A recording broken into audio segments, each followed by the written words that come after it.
कलकानगर के गांव के जंगल में पीलू देवी काली की भक्ति करती थी। वो हर दिन काली देवी को भोग और फूल अर्पित करती थी और आरती और अगरबत्ती से पूजा करती थी। पीलू नाव चलाकर घर का खर्चा निकालती थी। पीलू के बूढ़े माँ बाप उसके साथ रहते थे।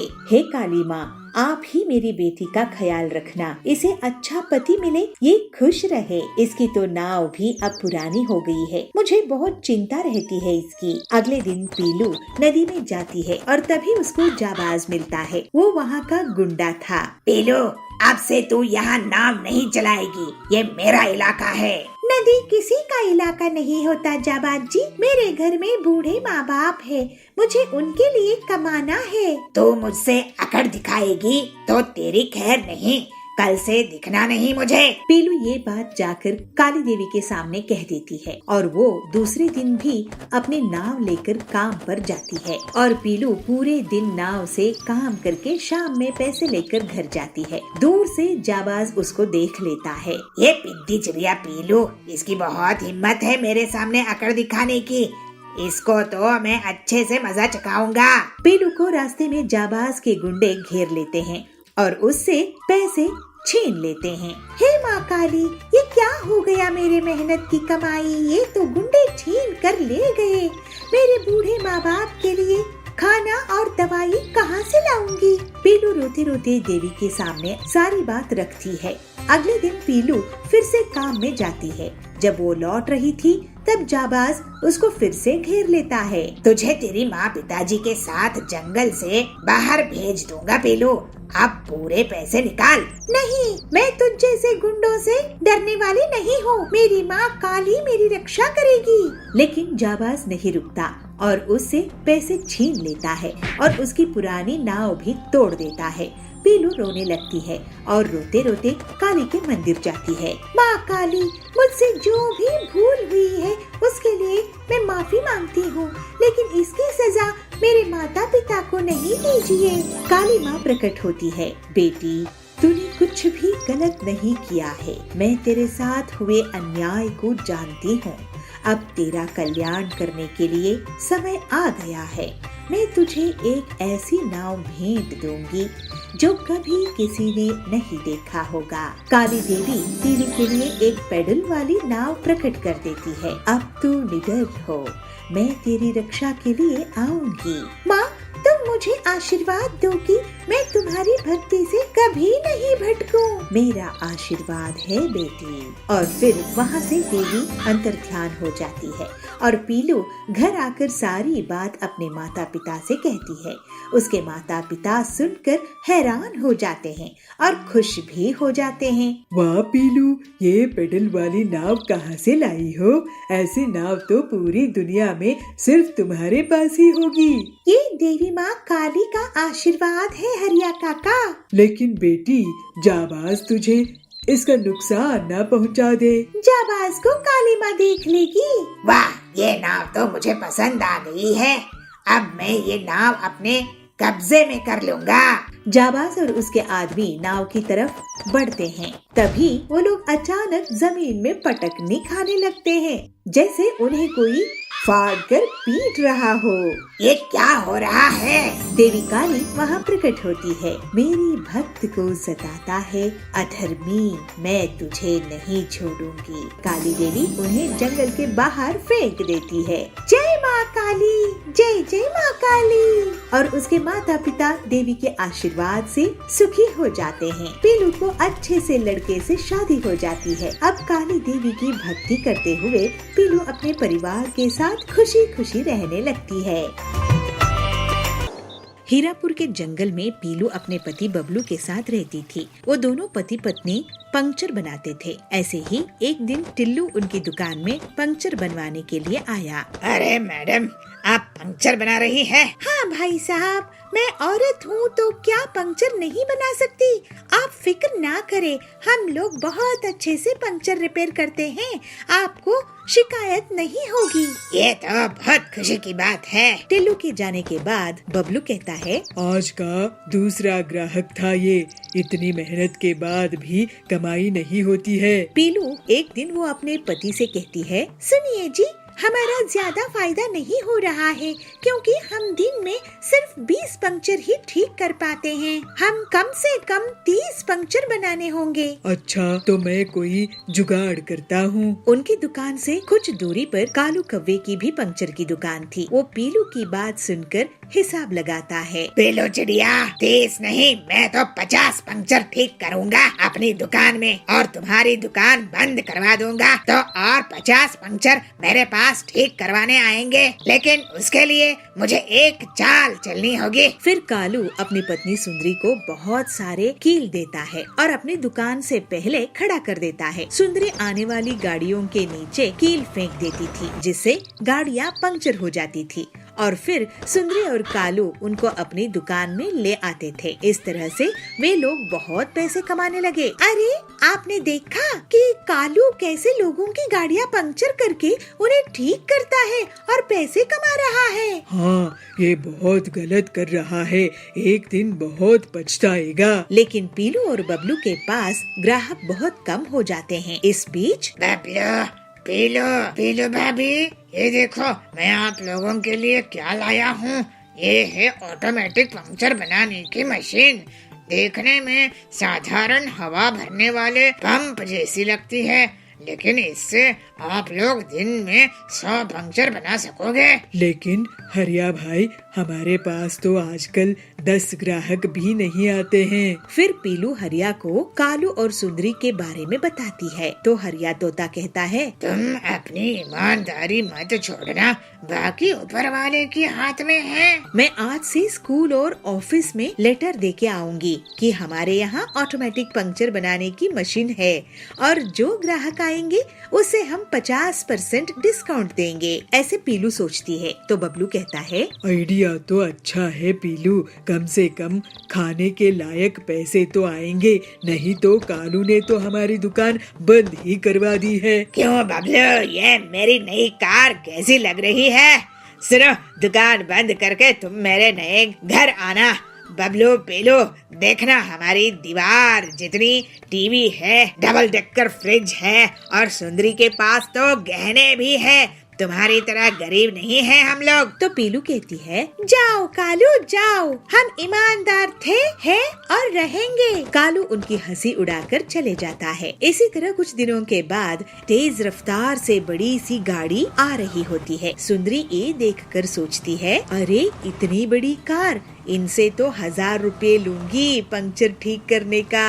और वो कार के नीचे कील फेंक देती है। कार डगमगाते हुए रुक जाती है। जैसे ही कालू और सुंदरी उसके पास जाते हैं, उसके अंदर से डाकू निकलते हैं। मैंने देखा कि तूने हमारी गाड़ी पंक्चर की थी, डाकुओं से चोरी, अभी हम तुम्हारा घर लूटेंगे। फिर वो डाकू कालू के घर से रुपये, गहने और फिर कालू की कार चुराकर भाग जाते हैं। हाय, हम लुट गए, बर्बाद हो गए। सारी चोरी की कमाई चोरी हो गई। अब आगे से कसम खाते हैं ऐसा नहीं करेंगे। कालू कसम खाता है। तो पीलू कहती है, हमारी दुकान बंद करने चले थे, खुद ही दुकान लूट बैठे। इसके बाद पीलू और बबलू अपनी मशीन से पूरे जंगल के लोगों की गाड़ी का पंक्चर ठीक करते थे और जल्दी ही वो लोग बहुत अमीर हो गए। फिर दोनों पति पत्नी खुशी खुशी ईमानदारी से रहने लगे।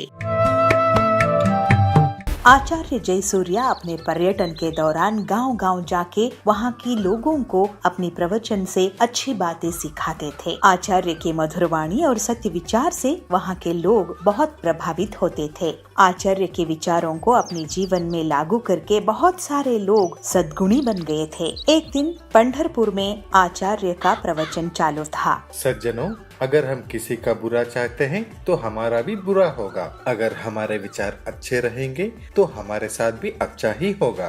कितना सीधा साधा है यह विचार। आचार्य की प्रवचन चालू था तो तभी वहाँ पे एक आदमी आके पहुँच जाता है और आचार्य की पैर पे साष्टांग नमस्कार करते हुए यह कहता है, आचार्य जी, मुझे बचा लीजिए, मैं तो आपकी शरण में आ गया हूँ। अरे मैं कौन होता हूँ तुम्हें बचाने वाला? हम सब की रक्षा तो परमेश्वर करता है। आचार्य जी, आप ऐसा मत कहिए। हमने देखा है आपकी वाणी से बहुत सारे लोग अपनी जिंदगी संवार चुके हैं। सब आपकी नाम की जपमाला जपते हैं। अच्छा बंधु, आपका समस्या क्या है बताओ। मैं एक डकायत हूँ। तभी सभा में बैठे सारे लोग एक दूसरे के कानों में खुसर पुसर करने शुरू कर देते हैं। अरे मैंने तो सोचा ही नहीं था कि ये डाकू है। अरे मैं सोच रहा था मेरी अंगूठी कहाँ गई, इसी ने चुराया होगा।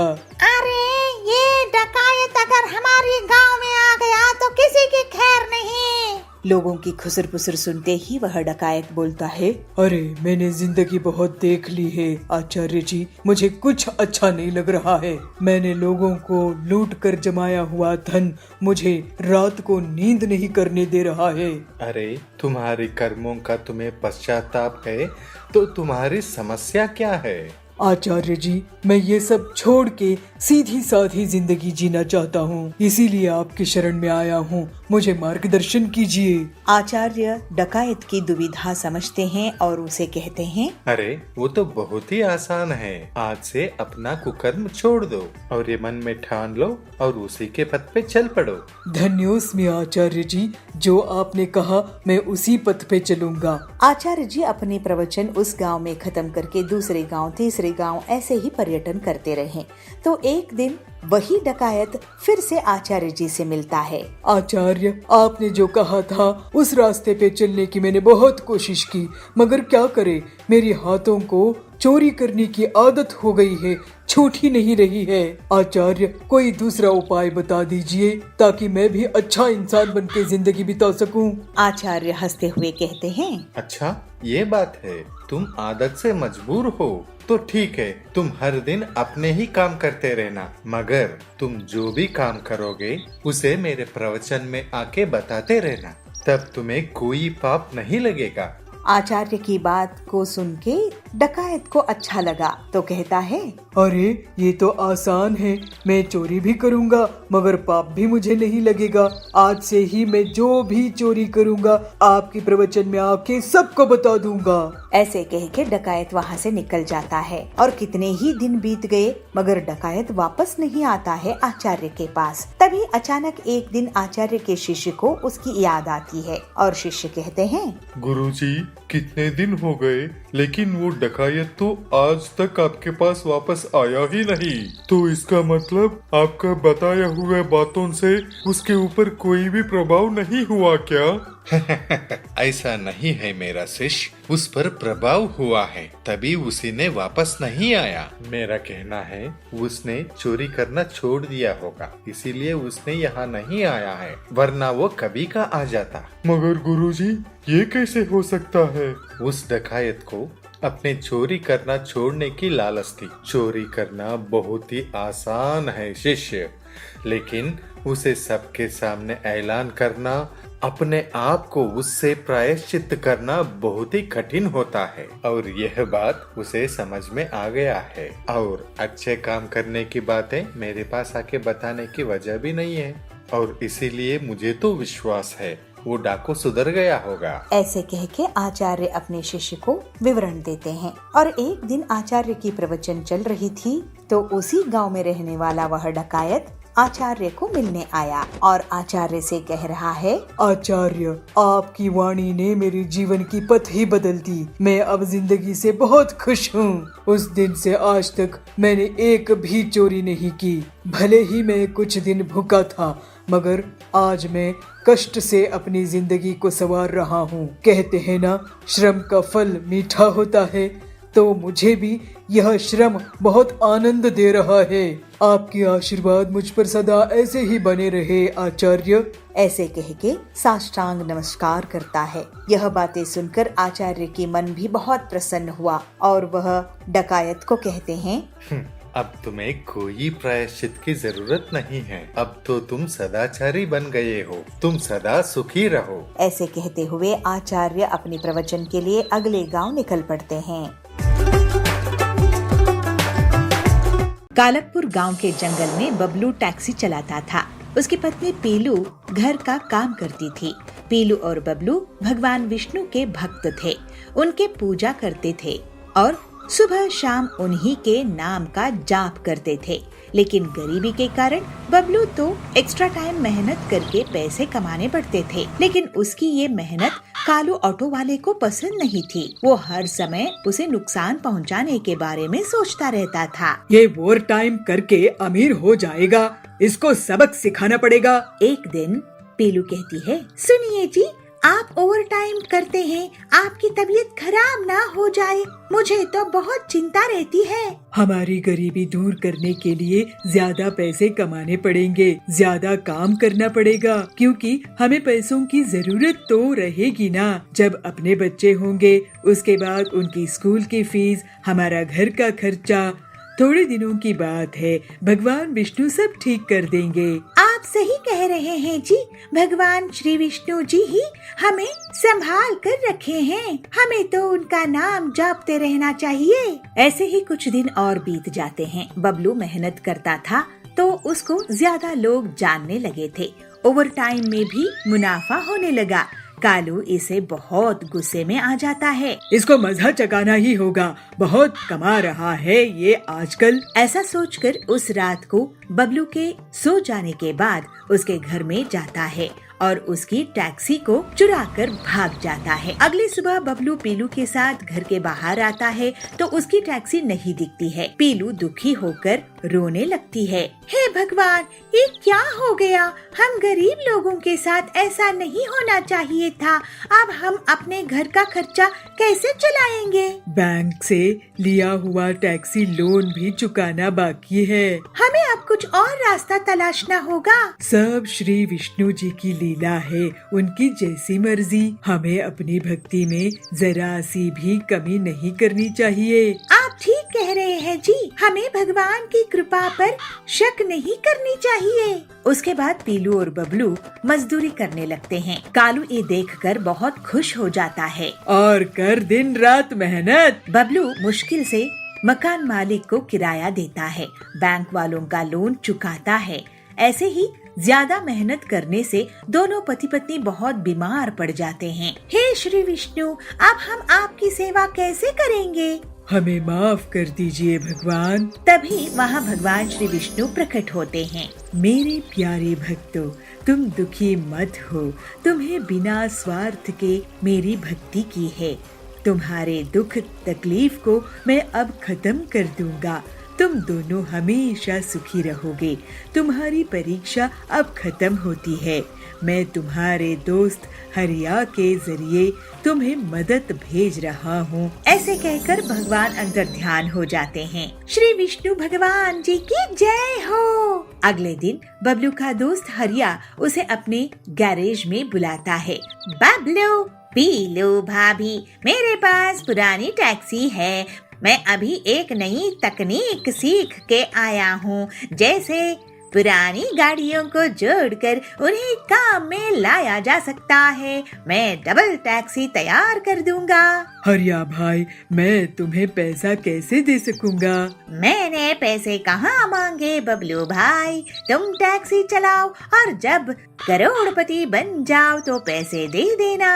तो पीलू बोलती है, आपका बहुत धन्यवाद भाई साहब, भगवान विष्णु आपको हमेशा खुश रखे। जी भाभी, देखो बबलू डबल टैक्सी से डबल सवारी मिलेगी, मतलब एक ही बार में डबल कमाई। अब तुम्हें डबल शिफ्ट नहीं करने की जरूरत होगी। फिर हरिया डबल टैक्सी बनाता है और बबलू टैक्सी को ले जाकर जंगल में चलाने लगता है। ये देखकर कालू दंग रह जाता है। बबलू की डबल टैक्सी में बहुत सारी सवारी बैठ जाते थे। पीलू, देखो विष्णु भगवान जी ने कैसे हमें मुसीबत से बाहर निकाल दिए हैं। जी, हमारे तो वही सहारा है। अब उनकी सेवा और अच्छे से किया करेंगे। उनकी सुख में ही हमारा सुख है। लेकिन हमारी टैक्सी किसने चुराई होगी? मैंने चुराई थी टैक्सी। अब मैं तुम्हारी डबल टैक्सी में आग लगा दूंगा। ऐसे कालू बोलता है। लेकिन कालू जैसे ही आगे बढ़ता है, भगवान विष्णु का गधा उसे जोर से मारता है और वो बहुत दूर फेंका जाता है। जय भगवान विष्णु जी की। और फिर इस तरह से बबलू अपनी मेहनत से ज्यादा पैसे कमाने लगता है। उसके घर की गरीबी हमेशा के लिए दूर हो जाती है। थोड़े ही दिनों में उन्हें एक बेटा होता है जिसका वो लोग बहुत अच्छे से ख्याल रखते हैं। अब सब खुशी खुशी रहने लगते हैं। भोजपुर गांव के जंगल में पीलू चिड़िया एक साधु के पास जाती है। साधु महाराज जी, मुझे कोई तरीका बताइए जिससे मैं लोगों के मन की बात जान सकूं। लोगों के मन की बात जानना बहुत कठिन होता है बेटी, लेकिन तुम्हें मैं एक सैनिटाइजर देता हूँ। तुम इससे जिस पर भी छिड़काओगी वो सच बोल पड़ेगा। अभी टीचर्स डे आने वाला है, मैं इससे बच्चों के मन की बात जान सकूंगी और उन्हें एक बेहतर स्टूडेंट बना दूंगी। ठीक है बेटी। अगले दिन फिर पीलू स्कूल जाती है और क्लासरूम में आती है। बंटी, तुमने होमवर्क क्यों नहीं किया है? ओ ना मैडम जी, टीचर्स डे की तैयारी कर रहा था तो टाइम कैसे निकला पता ही नहीं चला। पीलू उस पर साधु का दिया हुआ सैनिटाइजर छिड़का देती है और वो सच बोलने लगता है। मैडम जी, मैं सो रहा था, मोबाइल में गेम खेल रहा था, होमवर्क करने का मन नहीं था और टीचर्स डे कब है मुझे पता ही नहीं। अब बोले ना असली बात। बंटी को पनिशमेंट मिलती है। कालू ये सब देखकर सोचता है, मैं ये सैनिटाइजर चुरा लूंगा। कालू पीलू के बैग से चुपचाप सैनिटाइजर चुरा लेता है। फिर वो मजे लेने लगता है। वाह भाई साहब, आपके बेटे को तो बहुत अच्छी नौकरी लगी है।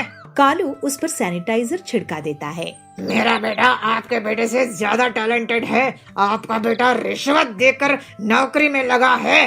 अरे क्या बकवास कर रही हो? और कालू हंसता है। शाम में कालू पीलू और उसके पति जाबाज के घर के पास जाते हैं। क्यों जाबाज जी, आज भी आप घर लेट आए हो? कहाँ थे? वह एक दोस्त से मिलने अस्पताल गया था। कालू उस पर सैनिटाइजर छिड़का देता है। अरे मैं कोई अस्पताल नहीं गया था।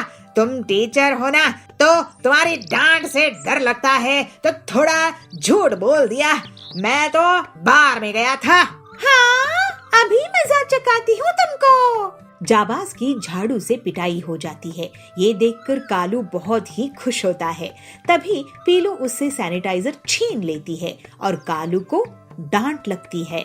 कालू, ये तुम स्टूडेंट्स के भले के लिए था, तुम्हारी मस्ती के लिए नहीं। अब तुम टीचर्स डे में 5 ऐसे लिख कर लाओगे। अगर कोई बहाना बनाए तो याद रखना, मेरे पास ये सच उगलने वाला सैनिटाइजर है। जी जी मैडम। ये सुनकर कालू वहाँ से भाग गया। अरे पीलू, ये साधु का दिया सैनिटाइजर इतना असरदार है, ये तुम इससे कड़क की मदद क्यों नहीं करती? सुना है वो एक बहुत बड़े चोर को पकड़कर लाया है, लेकिन वो पैसा कहाँ छुपाया है ये नहीं बता रहा है। मेरा भाई इंस्पेक्टर कड़क की भी मैं इसी सैनिटाइजर से मदद करती हूँ। फिर पीलू कड़क के पास पुलिस स्टेशन जाती है। कड़क भाई, ये सैनिटाइजर लो और इस चोर पर छिड़का दो। पीलू के कहने पर कड़क वैसा ही करता है और चोर पूरा सच उगल देता है। फिर सभी बच्चे पीलू को टीचर्स डे पर बहुत सम्मान देते हैं। कालू उस पर 5 ऐसे पूरी ईमानदारी से लिख कर लाता है और सरकार भी पीलू को टीचर्स डे के दिन चोर से पैसा निकलवाने के लिए इनाम देती है। इस तरह से पीलू एक अच्छी टीचर होकर सभी स्टूडेंट्स का जीवन सुधारने में कामयाब होती है। एक गांव की नदी के किनारे जाबाज रहता था। जाबाज का बेटा बबलू और बहू बबली की सड़क हादसे में मृत्यु हो गई थी। इस वजह से उनकी बेटी पीलू को जाबाज बहुत प्यार से पालता पोसता था। जाबाज नदी से मछलियाँ पकड़ कर लाता था, उन्हें बाजार में बेचता था और उन पैसों से वो पीलू की पढ़ाई का खर्चा और घर का खर्चा चलाता था। पीलू अब बड़ी हो गई तो जाबाज उसे बोला, पीलू, तू अब बड़ी हो गई है और मैं बूढ़ा हो चुका हूँ। मैं तुझे मछलियाँ पकड़ना सिखा देता हूँ। पता नहीं कब तक मैं इस दुनिया में हूँ। कम से कम तुझे तेरे पैरों में तो खड़ा कर दूँ, उसके बाद तेरी शादी करवा दूँ, बस। दादाजी, आप मेरी चिंता मत कीजिए, मैं पढ़ लिख कर कुछ न कुछ काम कर ही लूंगी। लेकिन जल्दी ही जाबाज की तबीयत खराब हो जाती है और वो बिस्तर में पड़ जाता है। मैं मछली पकड़ने का काम करूंगी दादाजी। बेटी, मछली पकड़ना इतना आसान नहीं है। लेकिन पीलू फिर भी मछली पकड़ने के लिए नदी में जाती है, मगर उस दिन उसे मछली नहीं मिलती है। पीलू इसके बाद मजदूरी का काम करने का कोशिश करती है, लेकिन वो भी नहीं कर पाती है। किसी दुकान में सेल्स गर्ल का काम करने के लिए ज्वाइन करती है, लेकिन वहाँ से भी उसे निकाल दिया जाता है। क्या हुआ बेटी, तू इतनी उदास क्यों है? दादाजी, मैं कोई भी काम नहीं कर पा रही हूँ। आप मुझे मछली पकड़ना सिखा दीजिए ना, लगता है वही मेरे लिए ठीक रहेगा। ठीक है। फिर जाबाज पीलू को नदी के किनारे लेकर जाता है। देखो पीलू, मैं तुम्हें एक राज की बात बताने जा रहा हूँ। अब तक तुम्हें इसलिए नहीं बताया क्योंकि मैं नहीं चाहता था कि तू वो काम करो जो तुम्हें पसंद नहीं हो। ये एक खानदानी राज है जिसकी मदद से हम मछलियाँ पकड़ते हैं। ऐसा क्या राज है दादाजी? मछली पकड़ने के लिए मैं नूडल्स का इस्तेमाल करता हूँ। फिर जाबाज पीलू को नूडल्स से मछली पकड़ना सिखाता है। इस तरह से थोड़ी सी प्रैक्टिस के बाद पीलू मछली पकड़ने लगती है। इसके बाद पीलू खुद से मछली पकड़ने आ जाया करती थी। दादाजी देखिए, मैं ये पैसे कमा के लाई हूँ आज की मछली पकड़ने से। वाह बेटी, ये तो बहुत बढ़िया बात है। फिर पीलू की शादी जाबाज अपने दोस्त के पोते से करवा देता है और पीलू और उसका पति मछलियों का बड़ा सा कारोबार शुरू कर देते हैं। अब पीलू अपने परिवार में हंसी खुशी रहने लगती है। जयपुर के जंगल में पीलू और बबलू दो पति पत्नी रहते थे। वो लोग कुछ मुर्गियों को पाले थे। पीलू उन मुर्गियों को दाना डाला करती थी। पीलू एक मुर्गे का बहुत खास ख्याल रखती थी। उसे काजू, बादाम, पिस्ता, किशमिश खिलाती थी। पीलू, तुम इस मुर्गे को इतना क्यों खिलाती रहती हो? तुम इसकी आदत बिगाड़ रही हो। इतनी खास ख्याल रखोगी तो ये बिगड़ जाएगा और घमंडी हो जाएगा। अरे नहीं, आप चिंता मत करो, ऐसा कुछ नहीं होगा। अगर ये बिगड़ गया तो मैं इसे सुधार दूंगी। लेकिन वो मुर्गा बहुत शरारती था। उसे अपने पर घमंड था और वो दूसरी मुर्गियों को चिढ़ाता था। ऐसे ही एक दिन पीलू मुर्गियों को लेकर नदी के किनारे गई और एक पेड़ के नीचे सो गई। तब वो घमंडी मुर्गा टहलते हुए एक साधु के पास पहुंचता है और उनसे वरदान मांगा। साधु मुर्गे की भाषा समझते थे। साधु महात्मा जी प्रणाम। आप अभी अभी तपस्या से उठे हैं, क्या मैं आपसे वरदान मांग सकता हूँ? तुम तो बड़े चालाक लगते हो, लेकिन क्योंकि मैं अभी अभी तपस्या से उठा हूँ तो तुम्हें वरदान देना ही होगा। बोलो क्या चाहते हो? मैं चाहता हूँ कि मैं लोगों की मन की बात जान सकूं। अरे लेकिन ऐसा प्रकृति के नियमों के साथ खिलवाड़ होगा। मैं नहीं जानता। साधु जी, आप तो मुझे यही वरदान दे दो। ठीक है, ठीक है। फिर साधु उस पर जल छिड़क देता है। थोड़ी देर बाद पीलू नींद से जागती है और सब मुर्गियों के साथ वापस घर चली आती है। पीलू घर में फिर से उस मुर्गे को दाना डाल रही थी और सोचती रहती है, मैं इस मुर्गे से बहुत पैसे कमाऊंगी। इसके साथ जो भी मुर्गी अंडे देती है वो काफी ज्यादा दाम में मैं बेचती हूँ, जिससे मुझे बहुत फायदा होता है। ये सब सुनकर मुर्गा और भी घमंडी हो जाता है। ऐसे ही एक दिन कालू चोर पीलू के घर की तरफ देख रहा था और सोच रहा था, ये बबलू और पीलू आजकल बहुत पैसे कमाते हैं। आज रात को इनके घर में डाका डालूंगा और सारी मुर्गियों समेत इनकी तिजोरी खाली कर दूंगा। तो तभी घमंडी मुर्गा बोलता है, अच्छा, तो ये मेरे मालिक के घर में चोरी डकैती के बारे में सोच रहा है और उसमें भी मुझे चुराना चाहता है। अभी मजा चखाता हूँ इसको। और फिर वो कालू पर हमला कर देता है, जिससे कालू बहुत बुरी तरह से घायल हो जाता है। फिर कुछ देर बाद कालू अपने दोस्तों के साथ पीलू के घर आता है और उसे धमकाता है। सिर्फ पेलू, तुम अपने मुर्गे को संभाल कर रखो, नहीं तो मैं इसकी बिरयानी बनाकर खा जाऊंगा। इसने मुझ पर हमला किया था। कालू, तुम्हारी इतनी हिम्मत कि तुम मेरे घर में घुसकर मुझे ही धमकी दे रहे हो? मैं तुम्हें और पीट दूंगी, भाग जाओ यहाँ से। फिर कालू और उसके दोस्त डर के कारण वहाँ से भाग गए। एक दिन पीलू की सास सुंदरी उसके घर पहुँची। बहू, क्या कर रही है? आजकल इन मुर्गियों को पाल रही है क्या?